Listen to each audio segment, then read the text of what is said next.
and welcome to the Parenting Playbook podcast.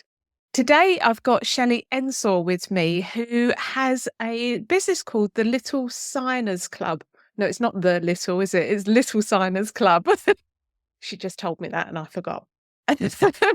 So, welcome, Shelley. Shelley has 3 children, 17, 16, and 12. I think you just said you 12 and a half months between your first and second child. Is that right? Wow. I'd imagine that was a bit of a challenge for you. I am the woman that your midwife warned you about. Your postnatal checkup. Yeah, I mean, it was a very, very small gap, obviously a surprise, but these it's absolutely fine and Yeah, lovely now that they're older. So, absolutely. I'd imagine that being so close in age, there's benefits and drawbacks to that, I'm yeah, sure. I mean, a lot of people mistook them for twins actually when they were much smaller. Two very blonde, very blue-eyed little girls. And now they are completely different and their own people, and nobody mistakes them for each other anymore. But yeah, it was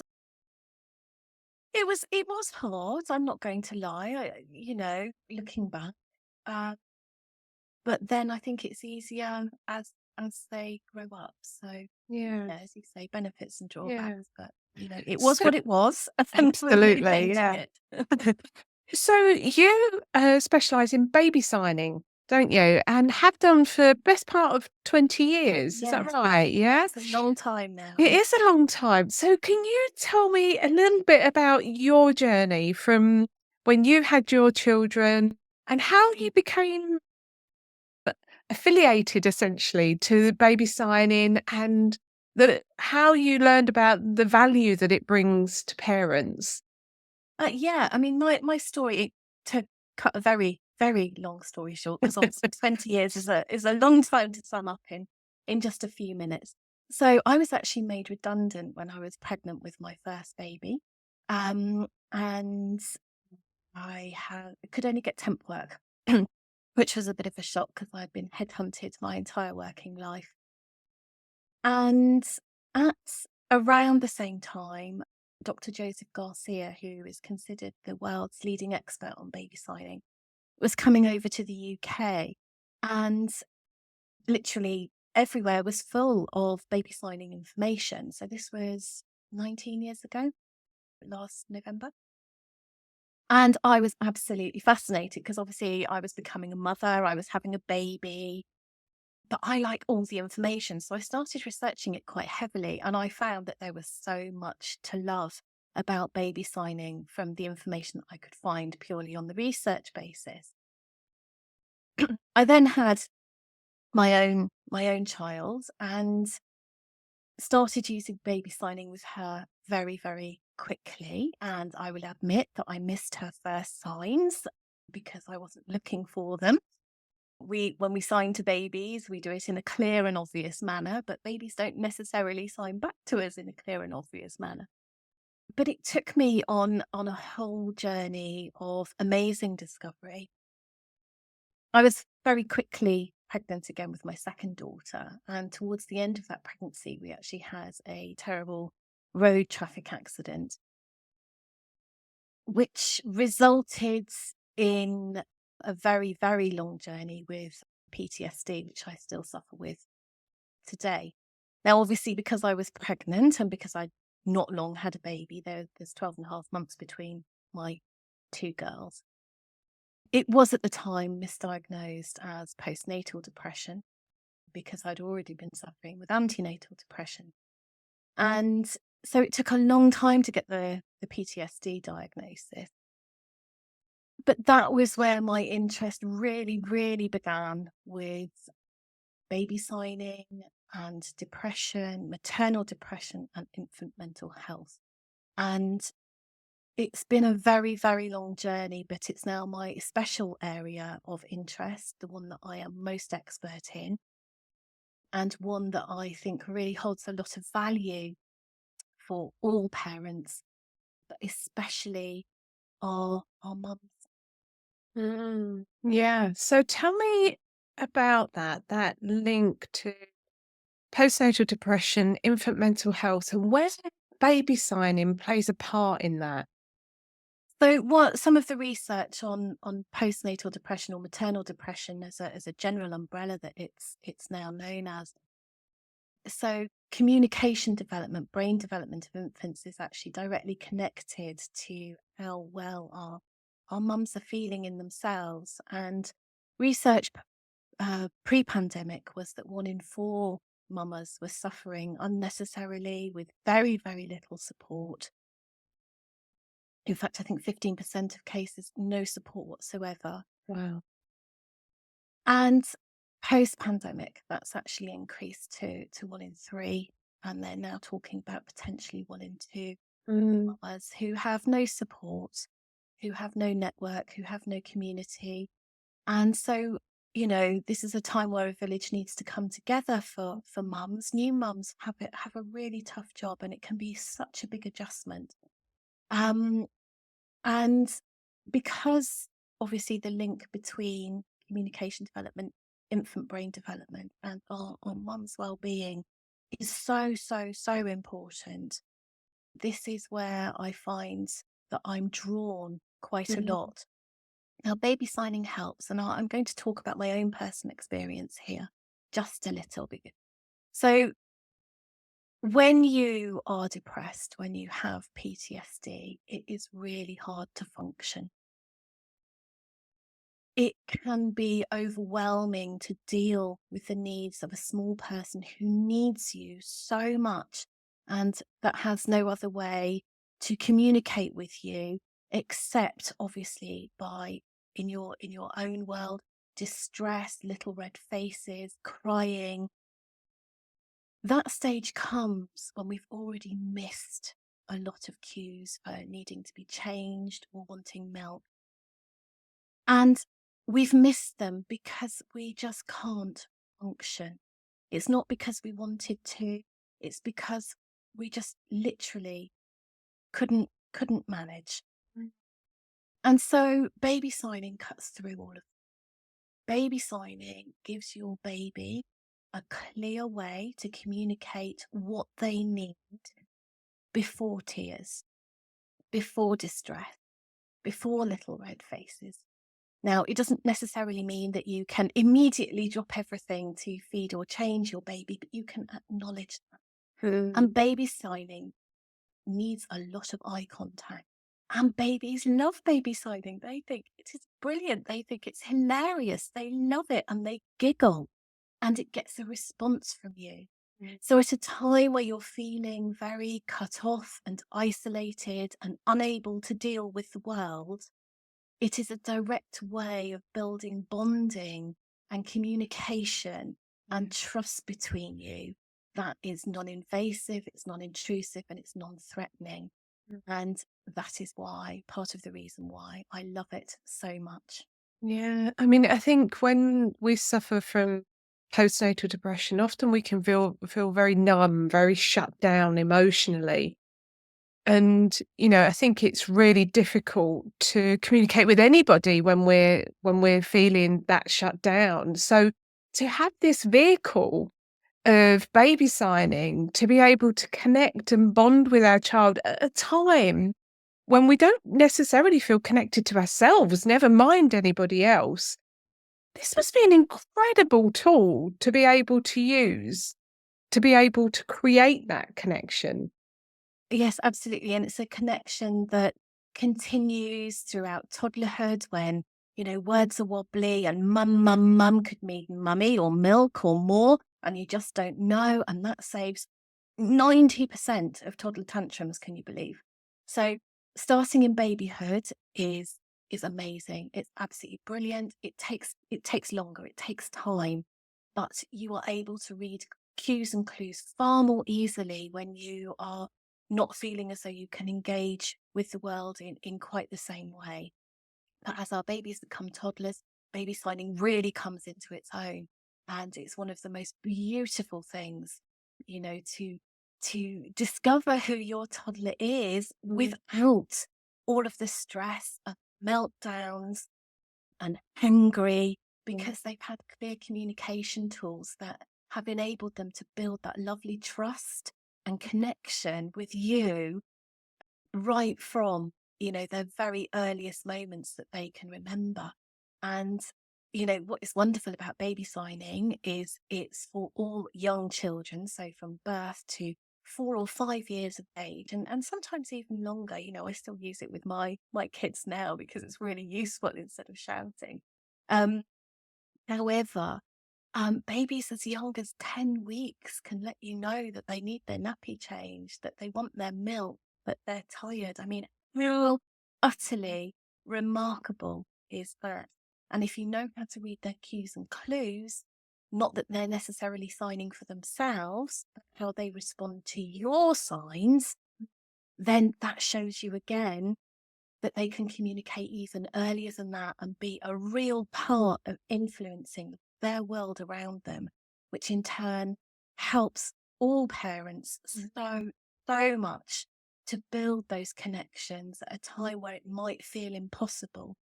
And then obviously if you know how to read cues and clues for your signs, so you would be signing to your baby and they respond. So when you've got it right, there's this little hands up and they're happy. And when you've got it wrong, they will actually turn their head away from you. And that's when you know that actually you didn't get it right. So we need to try something else. And it is, remarkable. Yeah. Baby's vision is 2 to 3 weeks, about 12 inches. And so baby signing is quite close, but they love to look at hand shapes. But then moving on, as we've said, into the toddler years, can you imagine getting rid of 90% of toddler tantrums with just 4 signs? Because that's what Mm. it does, you know. Wow.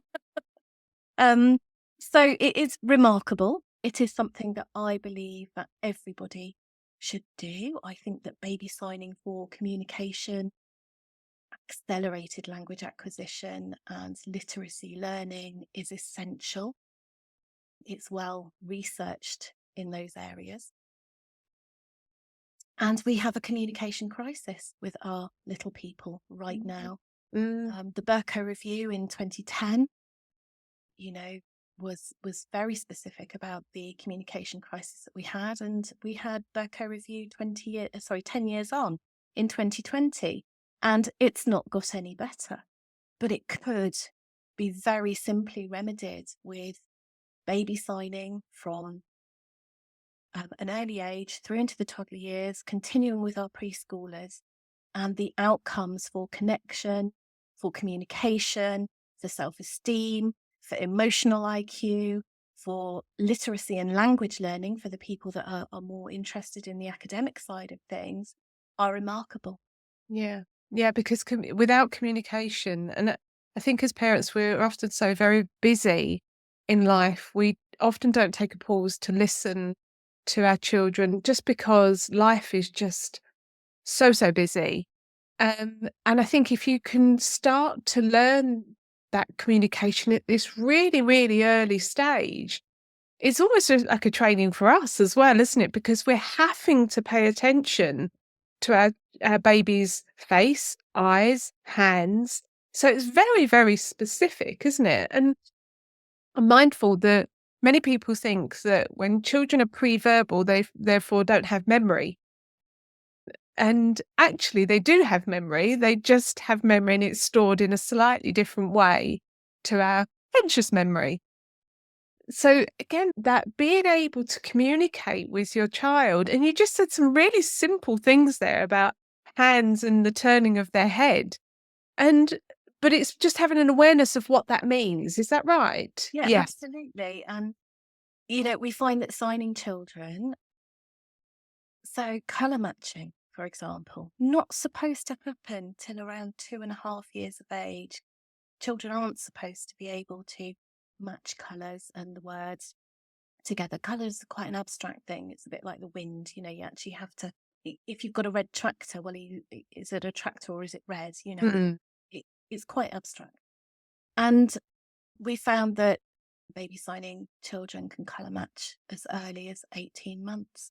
Wow.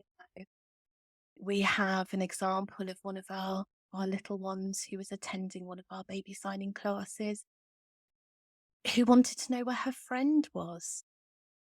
we're told that children's friendships are transient, that under the age of 5 or 6, they don't really have meaning. But this was a tot who was under 2, going Mm, to one of her favourite activities. Her little friend wasn't there. And so she queried it, she signed friend and H for the little boy's name. And and where, and she wanted to know where he was because he wasn't there that day. yeah. So coming back to the memories, I mean, obviously, as children grow, they don't remember their No. formative early years in terms of they can't talk about it necessarily, and they live much more in the moment. But in that moment, they still have people they expect to see. They still have an ability to influence and shape the world around them. They still are little people. And I think that baby signing just gives us such an insight, a window into their world, if you like, of just how much is going on in those little heads that actually we've got no idea about. They're taking every single thing in. And baby signing gives us that gift. It really, really does. And I don't think anything is more important, especially when we consider neuroscience now that, the formative ages for the brain developing are 0 to 7, but within that 0 to 2. And 0 to Yeah. 2 is where there's less understanding, there's less spoken words, and the words that are spoken are, not very distinct or only understood by close family. So signing cuts through that. And when you look at things like the speech and language outcomes, so at 15 months, a baby is expected to have around 10 words, most of which will be unclear. But a baby of a similar age could have 75 signs. Could you imagine the difference that makes? So the words along with the signs, and then what happens eventually is, because you always say the word as you sign it, and eventually is once a baby is confident with the word, they drop the sign. Yeah. It's a bit like riding a bike. They'll always remember it if you start bringing it back in. Yeah. That And has amazing outcomes for little ones. I don't know if you've ever seen you can see online the brain scans of like neurological pathways of the different ages, whether it be 0 to 6 or 6 to 16, and the, a baby's brain is so active, so active in those formative years because they're absorbing so much information, and a lot of that withers away because some of the stuff that they don't need anymore, it withers away. But it is super active between 0 and 6. I think it was the brain scan that I was looking at, and it intrigues me as to how baby signing could really escalate that ability to be able to communicate and understand, and because you must be activating neural pathways. There must be. Absolutely. And And neural pathways that may never have been activated without baby signing, or yeah, because it would be different, I suspect, because you're using a different part of the brain than you would verbally. yes, and I think the really lovely thing about baby signing is it links left and right side of the brain. So Yeah. it's not just one-sided brain thinking. And Yeah. yes, neural pathways develop, as I'm sure your audience know, in regard to whether they, if you like, are fed or not. So Yeah. the neurons connect when Mm, positive experiences happen. They wither and die and have to find another route mm, when it's an adverse mm, outcome. mm, Baby signing means fewer adverse outcomes. It means mm, far less stress. It mm, means that there is less cortisol rushing through the blood system. And the reason that that is important is because the amount of cortisol that runs through the system in infancy and childhood has a direct correlation on our young people's mental health when they become teenagers and young adults. mm, And that is at a record high right. mm, mm, And so the more that we can do in this early infancy stage, in this 0 to 2 period, that is connecting the right synapses, that is looking at the neural pathways in a positive manner, the better the outcomes for our young people as they get old.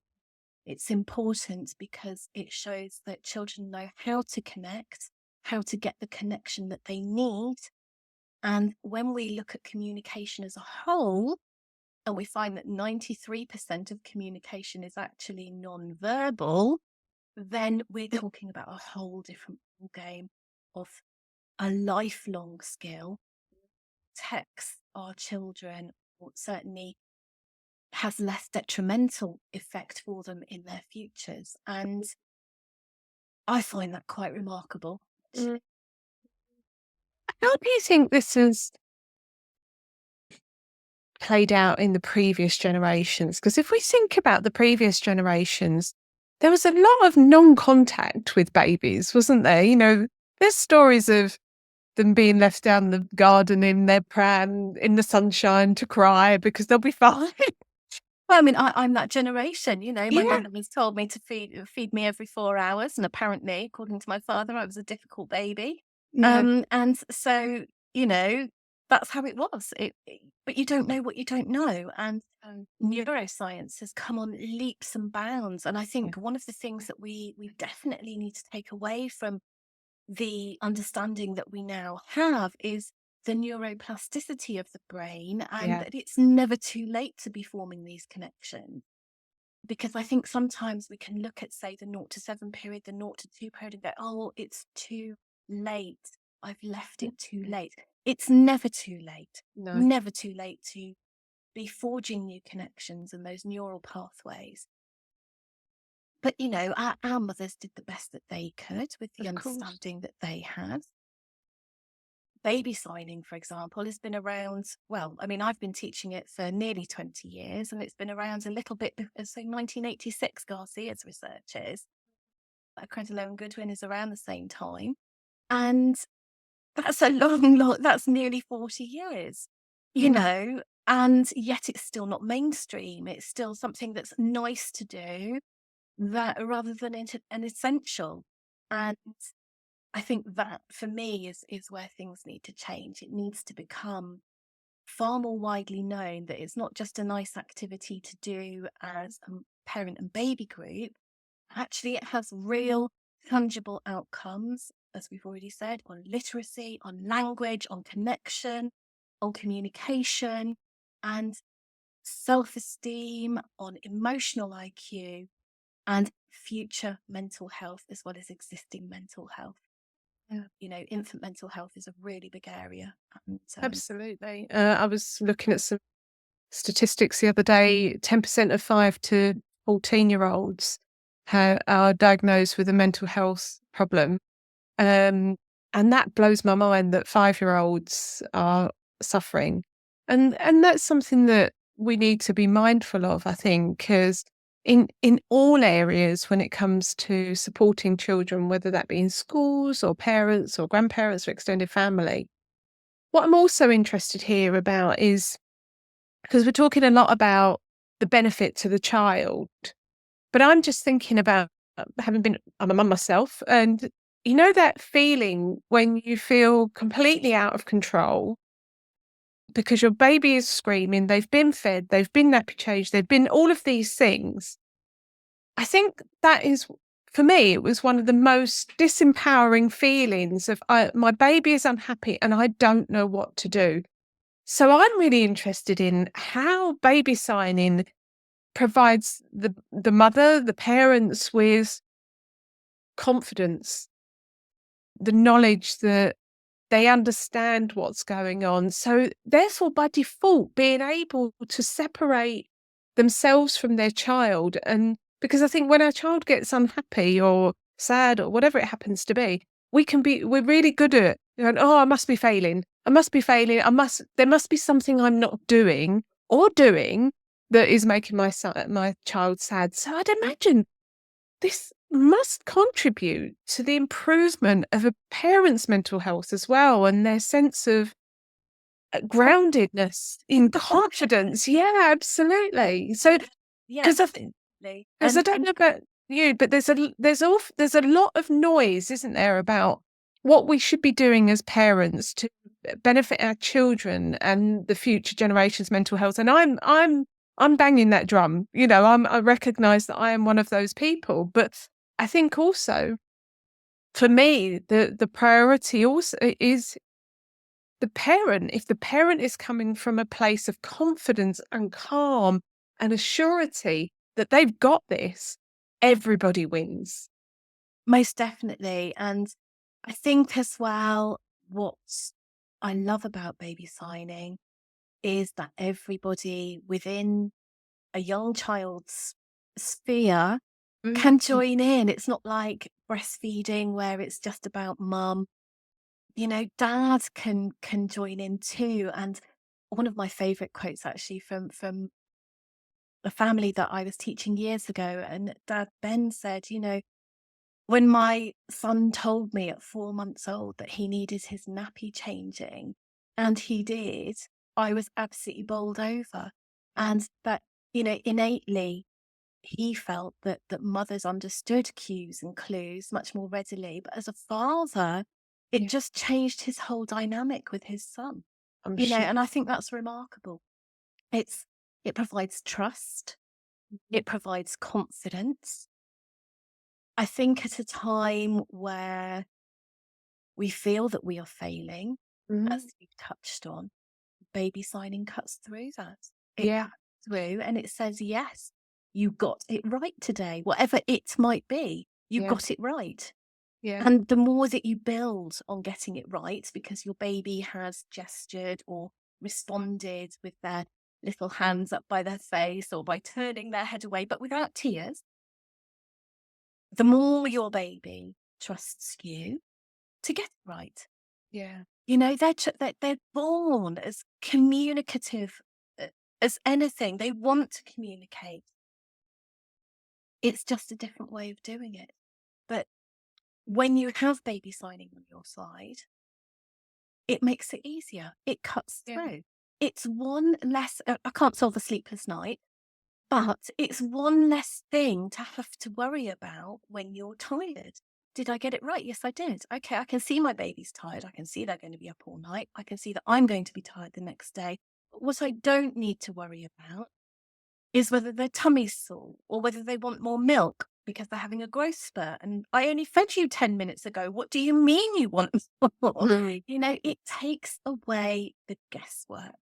And I think when we have confident parents who can calmly respond to their children, we're starting to be the change in the world, aren't we? Yeah. And this is, if we think about it, this is simply a different language. If our children were born with the ability to speak Spanish but not English, we'd make it our business to learn Spanish, wouldn't we? Right. Yeah. So it just sounds to me like it's just a different language. It essentially, yes, it's cues and clues, as we've already said, because there are many of them. Mm. Lots of them, and 93% of communication is non-verbal. So that is all the body language, all the head movements, all the little routing performances with the male. Um, but gesture is, I think this is one of the things that comes up quite a lot. Gesture is a completely normal and natural part of communication. If you just think about what you do when you're on the telephone, do you walk up and down? Do you wave your arms around? Most people do, you know. So even when somebody can't see us on the other end of the phone, we will still be gesticulating and making funny faces. But what we don't seem to do is ascribe the same ability to communicate with little people. Mm. They can and they do when you know. Mm. Yeah. So it sounds like you've worked with a lot of parents over the years. Over the years, yeah, I did work with many parents, and then I had a licensed team. So I taught them to teach the same thing. So thousands and worldwide. So yeah, it's been a remarkable journey. It really has, hasn't it? And it's interesting that you say that you still sign to your children from time Yeah. to time. Tell me about that because I'm Uh, intrigued. so actually, coming back to sort of our pre-call chats, you know, is it coincidence or is it universal flow? So my eldest daughter actually ended up being diagnosed with auditory processing disorder at a level that is classed as hearing deaf when she was 9 years old. But we'd noticed significant issues with her from about the age of 2. It was never really delved into as to whether it was a result of the car crash. It's highly likely because she was 11 months at the time. But serendipity or not, keyword signing, ended up being a big part of her life for many, many years. And in fact, we still use it now, and she's 18 Wow. this year. Yeah. But I think it's much nicer to be signing across a crowded room to say, look, it's time to go home, or do you need the toilet, or, than it is to be shouting out, say, please. Yeah. It gives us a way to connect with our children, to meet their basic needs in wide open spaces. And certainly, that period of sort of, she found life quite hard. She still finds life quite hard, but certainly sort of under 10, I could ask her if she wanted to go home, and she could let me know that she needed to go home without it being a big thing. It wasn't Yeah. it wasn't necessarily a stressy thing. It was just, she'd had enough, she was overwhelmed, it was oversensory, and now we needed to go. But it meant that I could always respond to her at any age. And I think we have lots of children now post-pandemic who are overwhelmed, Mm. who are finding the world a very busy place to be, a very difficult place to be. Some of our little ones have come out of it okay. But going back to the study that you were looking at, not so many, not so Mm. you know, Yeah, it's significant really numbers of children are finding life hard, and signing cuts through that at any age, because it gives children an ability to say, I'm sad, or I'm angry, or I can't cope, without actually verbalizing it. They can sign good. it instead. And forgive me if I'm going into a territory that is either not explored but do you know what's coming to mind? Autism and ADHD. One of the things I hear a lot is communication barriers between parent and child, because children get very overwhelmed when they struggle with autism or ADHD or ADD for that matter. And I'm just wondering, is this something that could really help to open up that communication on a really simple level, but just from an emotional perspective of parents being able to, or should I say, the children being able to communicate how they feel rather than having to say it and find the words? Because sometimes the words are really difficult to find when you're neurodiverse. Would you agree? It can be really difficult to find when you're nearly 50 as well, Okay, actually, to be fair. I'm with you on that one. And the short answer is yes. And Yeah. one of the gesture communication uh, systems that's used widely in the UK is Makaton, ready for um, educational needs. I'm going to be honest and say that obviously I use it for my own daughter with educational needs, but autism is not my area of Mm, expertise, so I don't want mm. to tread on toes. No. I will say is that lots of neurodiverse children find signing far more accessible. And obviously, it has great benefits for those children who require British Sign Language. So I use British Sign Language keyword signing. I think it's important that, as the UK's fourth Indigenous language, that is a recognised sign language, and a language in its own right, that Mm. this is something that we do. So it has benefits for, children like my daughter with APD, or the children who are deaf, of hard of hearing. Kids absolutely love learning to sign, Mm. absolutely love it. But certainly in terms of neurodiversity, it depends very much on whether your child allows eye contact. Not all children will. Yeah. Yeah.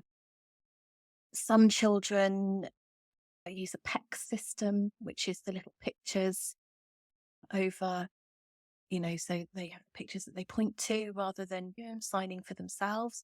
So there are already numerous ways that alternative ways, I should say, that Mm, we have that in place. But as I say, it's not my area of special expertise. I know a little bit about it because of my own mm, journey, and I wouldn't really want to speculate mm. on.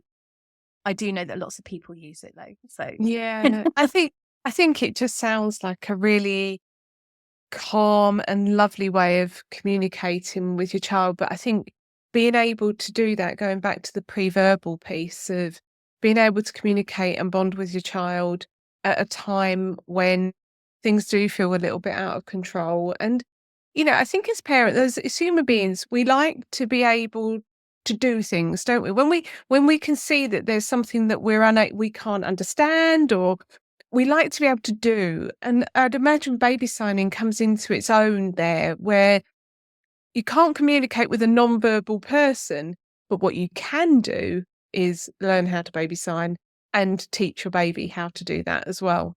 exactly. And I think the reassuring thing, certainly, with using something like British Sign Language keywords, Mhm. is that they are universal. Well, universal within the UK. Sorry, that's you know what I mean. But Yeah. they're standard. So so at Credit and Goodwin actually they look more at where babies make up their own signs. If we use a standardized system, then everybody has access to the same signs, and it then creates a lot of confidence for babies and for early years practitioners and for parents and for Granny and for Auntie Mildred. And actually, what we find is that parents and extended family, they love learning to sign. Everybody loves learning to sign. They think it's amazing. And language in motion, as Marion Daniels calls it, it's beautiful. And I do think that when you have that extended use around in the family and that it's being used consistently, we do see remarkable results Mm. for well-being, for reducing that cortisol load, and for being understood. Mm. And, that's the human experience, isn't it? We want to belong. We want to be understood. We want to be included. Mm. And it gives us another way to do that, I think. Yeah, I completely agree. And I think, again, from an emotional expression literacy perspective, as you say, you're catching babies or toddlers pre-tears. So you're meeting their need or understanding what their need is. It's not to say that you're necessarily gonna meet. Yeah, yeah, absolutely. The tears still may come, but At least you all know why. yes, yes, absolutely. And there's no miscommunication there. Exactly. And, Mm, you've probably seen for yourself, there's far more now in the media around all behavior is communication, yeah, which is absolutely correct. But what if yeah, there was communication before behavior? yes, What if yeah, we didn't need to get to behavior in the first place? And that's what baby signing does. yeah, And just to clarify, baby signing is for children under 5. It's not just for yeah, it can get a bit confusing. Uh, yeah, but what if? What if there didn't need to be tantrums and little red faces? And what if there didn't need to be meltdowns? And what if you could get it right today? yeah. You know, That's not to say that you would eliminate the odd not tantrum entirely, not because they're not entirely. regulated. Young children aren't emotionally regulated, but if we're tending to their emotional needs earlier, they'll become more regular. I mean, again, this will be neuroscience, and I'm not suggesting that this has been found because it probably hasn't just yet. But the more that we are tending to our children's needs and in a timely fashion, their emotions are likely to regulate sooner, I would imagine. Yeah, and one of the things that certainly as I've been writing lesson plans and topic packs and delving into the people who have come to classes and what they've found to be the results, it would seem, and there's not been studies, so again I'm not going to say, but the results are quite extraordinary, that children can identify their feelings and emotions sooner, that they can recognize that they have an influence on their world, that they know that this feeling is, angry or confused or sad, and what they need in order to help regulate themselves, and they can sign for whether they want a cuddle and their bear, or daddy and home, and I think we underestimate little children. I really, really do. And I think from my own personal experience, signing shows us just by how much. Mm. And that little children are inherently independent when we allow them to be so. Mm. Mm. And I think providing little children with independence in an age appropriate way Yeah. helps to build resilience and helps to strengthen their psychological well-being, because I think we all want to feel in control, even little people. And largely they're not in control of their world. So if we provide them with access to some of that power that they have, they're more likely to evolve in a way that in a way of autonomy, really, and be able to manage their own psychological well-being, because they've got this lovely solid platform to come from. One of the things that struck me when you were just speaking about, they're able to express how they feel or understand that they feel angry or confused or sad. I think we do have to say is that many adults don't know how they feel, because their emotional development has been shaped in a particular way, and expectations of how they should or shouldn't feel. So, to also add to what you're saying, I think it's really, really important for us to have an awareness of how we feel and be able to identify ourselves in order for us to be able to understand our child as well. Because it's not just about the baby signing, is it? It's the perception and the understanding that comes from that. As you said earlier, 93% of communication is nonverbal.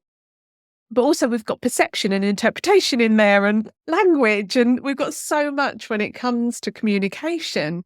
But the important thing is to also understand ourselves and how we feel emotionally. Yeah, and I think, that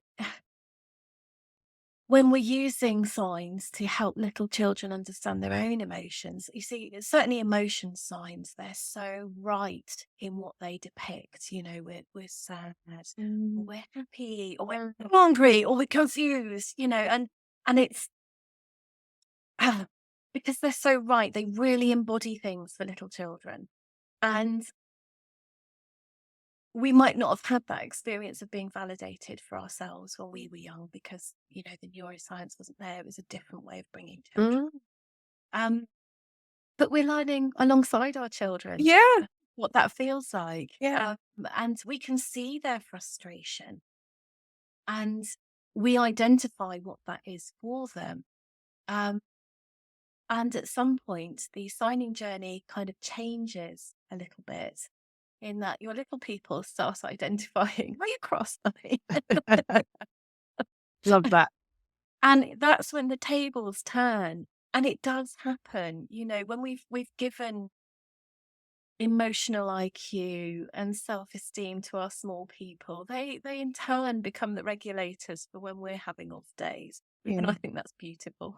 Yeah. I'm with you. I think when there's emotional literacy within a household, of that communication, those speaking about emotions and what they are and simplifying them as well.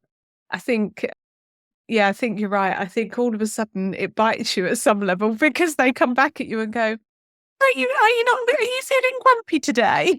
I'm fine. Actually, yeah, I am feeling grumpy. I'm not fine. But little children, they're really in touch with all of that. Yeah. And I do think, to a certain extent, that they're sent here to call us out on our learned behaviours, and to Yeah. challenge what we know, and to urge us to grow. And I think it's a fascinating journey. It can be really, really hard. Yeah. It's fascinating nevertheless when we when we allow that space for that to happen. Absolutely. Now you're going to give me access to a free PDF called Happy Brains, which Brains. I will link to the show notes and also send out on my socials when we release this podcast episode. But tell me, what do you do? Do you still support parents with baby signing, or do you essentially signpost people to? So you can find me over at littlesignersclub.co.uk. I offer training for people who wish to start their own baby signing business or to bring it into their own community groups or early years. I have wonderful storybooks which are designed for sort of age 2 to 7 with keyword signing. And I have lovely sort of courses for beginners, beginner baby signing, and toddlers, especially my toddler toolkit. Those are self-paced open access courses because you know what your baby needs right now. But I am always on the end of an email or on social media messaging to get hold of if you have queries and questions. I've worked quite hard over the last 20 years, and there's a freebie as well. So I have another freebie to get you. I love that. The self-led option I think is great because then people can sign up and start learning when they're ready and keep accessing that. And as you say, they've got access to you if they need to as Yeah, well. absolutely. I'm always happy to answer questions. I've got a lot of experience and a lot of knowledge, but I do function better when I have an actual question to answer rather than, oh, well, I don't really know what to say about that. It helps enormously for me to have the right information and Of course. yeah. Oh, that's amazing. Thank you so much, Shelley, for joining me today. It's been absolutely fascinating. And as I said to you previously, you've opened up my world of communication and the value of communicating with our children on an emotional level and the physical level, but on an emotional level, and to help that bond and that growth and that connection between parent and child, I just think is so, so important. And if people want to be able to do that really, really early, the tools are there to be able to access it. No, people don't have to, because actually we can bond with our children multiple ways. But this just sounds like a lovely way of breaking through baby language. Absolutely. And, it's for everybody. I think that's the Yeah, beauty of it. And as you say, you can take it or leave it.